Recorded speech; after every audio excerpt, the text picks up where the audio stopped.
जय श्री राधे कृष्ण। आप सभी का हमारे YouTube चैनल पे बहुत बहुत स्वागत है। आइए सुनते हैं गुरुवार व्रत की कथा। गुरुवार के व्रत में जो कि भगवान बृहस्पति देव का पूजन किया जाता है।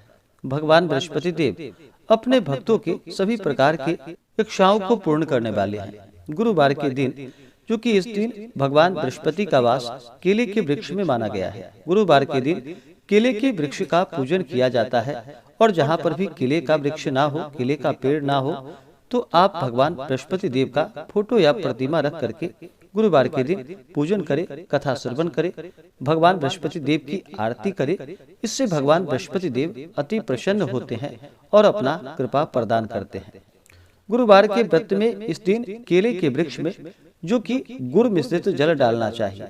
उसके बाद एक दीपक जला करके गुरुवार के दिन भगवान बृहस्पति देव को पीला चंदन, पीला पुष्प आदि अर्पित करें। भगवान बृहस्पति देव को पीले वस्तु का भोग लगाना चाहिए। इस दिन पीले वस्तु में जैसे कि आप गुड़ और चने का दाल का भगवान बृहस्पति देव को भोग लगाए और मुनक्का आदि का भगवान बृहस्पति देव को भोग लगाए। गुरुवार के दिन कुछ बातों का ध्यान भी रखना चाहिए, जैसे कि गुरुवार का जो भी व्रत रखते हो उन्हें चाहिए कि इस दिन शुद्ध और सात्विकता का पालन करें। गुरुवार के दिन बाल, दाढ़ी, नाखून आदि नहीं काटनी चाहिए। इस दिन ब्रह्मचर्य का पालन करना चाहिए। किसी के ऊपर व्रत के दौरान जो कि क्रोध बिल्कुल भी नहीं करनी चाहिए। अपने से बड़ों का अपमान नहीं करना चाहिए या किसी का भी दिल नहीं दुखाना चाहिए। व्रत वाले दिन इस दिन जहाँ तक हो सके शुद्ध और सात्विकता का पालन करें। तामसिक वस्तुओं का प्रयोग बिल्कुल भी नहीं करना चाहिए। धर्म का आचरण करते हुए रहना चाहिए और भगवान बृहस्पति देव का पूरे विधि विधान के साथ पूजन करना चाहिए। कथा श्रवण करनी चाहिए और फिर भगवान बृहस्पति देव की आरती करनी चाहिए। इससे भगवान बृहस्पति देव अति प्रसन्न होते हैं और अपना कृपा प्रदान करते हैं। तो आइए सुनते हैं गुरुवार व्रत की कथा।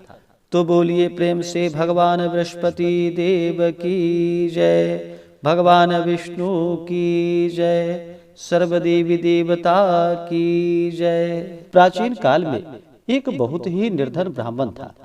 उसके कोई संतान न थी। वह नित्य पूजा पाठ करता। उसकी स्त्री ना स्नान करती और ना किसी देवता का पूजन करती। इस कारण ब्राह्मण देवता बहुत दुखी रहते थे। अपनी पत्नी को बहुत समझाते, किंतु इसका कोई परिणाम ना निकलता। भगवान की कृपा से ब्राह्मण के यहाँ एक कन्या उत्पन्न हुई। कन्या बड़ी होने लगी। प्रातः स्नान करके वह भगवान विष्णु का जप करती। बृहस्पतिवार का व्रत भी करने लगी। पूजा पाठ समाप्त कर पाठशाला जाती तो अपनी मुट्ठी में जौ भरकर ले जाती और पाठशाला के मार्ग में डालती जाती। लौटते समय वही जौ जो कि स्वर्ण के हो जाते थे तो उसको बीन कर घर ले आती। एक दिन वह बालिका सूप में उन सोने के जौ को फटक कर साफ कर रही थी कि तभी उसकी माँ ने देख लिया और कहा कि हे बेटी, सोने के जौ को फटकने के लिए सोने का सूप भी तो होना चाहिए। दूसरे दिन गुरुवार था। कन्या ने व्रत रखा और बृहस्पति देव से सोने के सूप देने की प्रार्थना की और कहा कि हे प्रभु, यदि सच्चे मन से मैंने आपकी पूजा की हो तो मुझे सोने का सूप दे दो। बृहस्पति देव ने उसकी प्रार्थना स्वीकार कर ली। रोजाना की तरह वह कन्या जौ फैलाती हुई पाठशाला चली गई। पाठशाला से लौटकर जब वह जौ बीन रही थी तो बृहस्पति देव की कृपा से उसे सोने का सूप मिला। उसे वह घर लेकर आई और उससे जौ को साफ करने लगी, परंतु उसकी माँ का वही ढंग रहा। एक दिन की बात है कि कन्या सोने के सूप में जब जौ को साफ कर रही थी, उस समय उस नगर का राजकुमार वहां से निकला। कन्या के रूप और कार्य को देखकर वह उस पर मोहित हो गया। राजमहल आकर वह भोजन तथा जल का त्याग करके उदास होकर लेट गया। राजा को जब राजकुमार द्वारा अन्न जल त्यागने का समाचार प्राप्त हुआ तो अपने मंत्रियों के साथ वह अपने पुत्र के पास गया और पूछा कि हे बेटा, तुम्हें किस बात का कष्ट है? किसी ने तुम्हारा अपमान तो नहीं किया अथवा कोई और कारण है? मुझे बतलाओ, मैं वही कार्य करूंगा जिससे कि तुम्हें प्रसन्नता की प्राप्ति हो।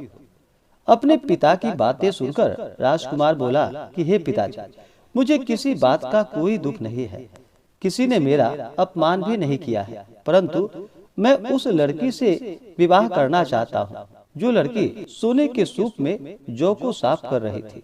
राजकुमार ने राजा को उस लड़की के घर का पता भी बता दिया। मंत्री उस लड़की के घर गया। मंत्री ने ब्राह्मण के समक्ष राजा की ओर से निवेदन किया। कुछ ही दिनों के बाद ब्राह्मण की कन्या का विवाह जो कि राजकुमार के साथ संपन्न हो गया। कन्या के घर से जाते ही ब्राह्मण के घर में पहले की भांति गरीबी का निवास हो गया। एक दिन दुखी होकर ब्राह्मण अपनी पुत्री से मिलने गया। बेटी ने पिता की अवस्था को देखा और अपनी माँ का हाल पूछा तो ब्राह्मण ने सभी हाल कह सुनाया। कन्या ने बहुत सा धन देकर अपने पिता को वहां से विदा कर दिया, लेकिन कुछ दिनों के बाद फिर वही हाल हो गया।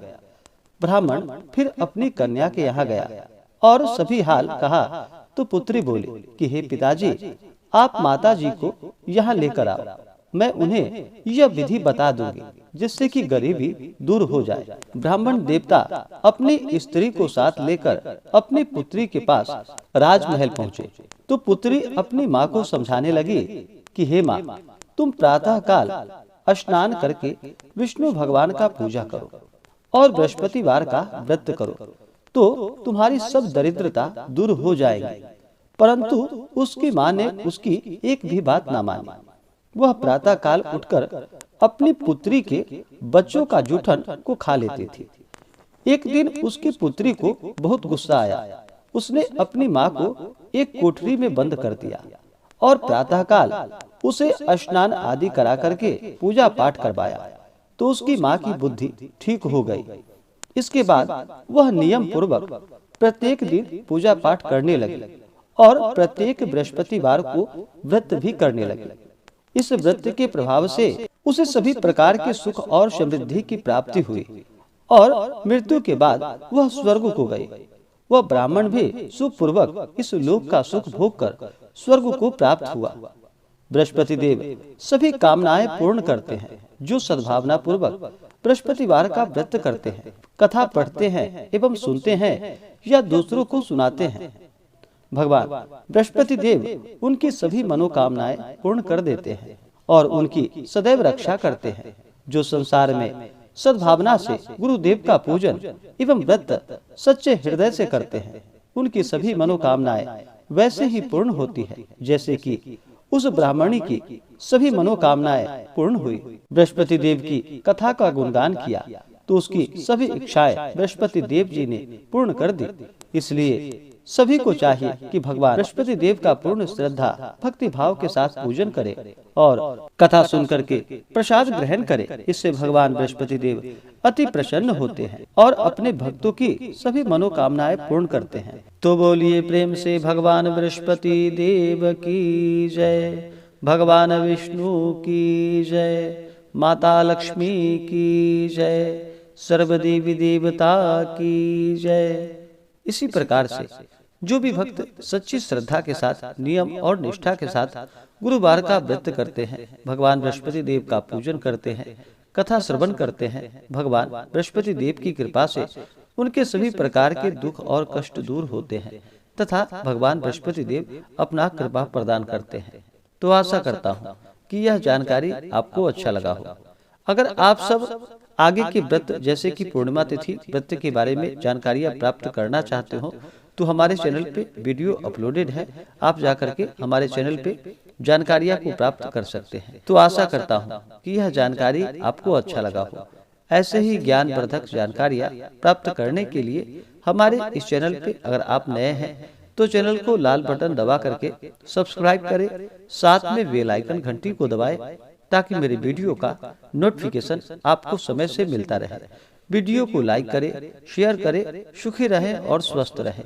जय श्री राधे कृष्ण। धन्यवाद।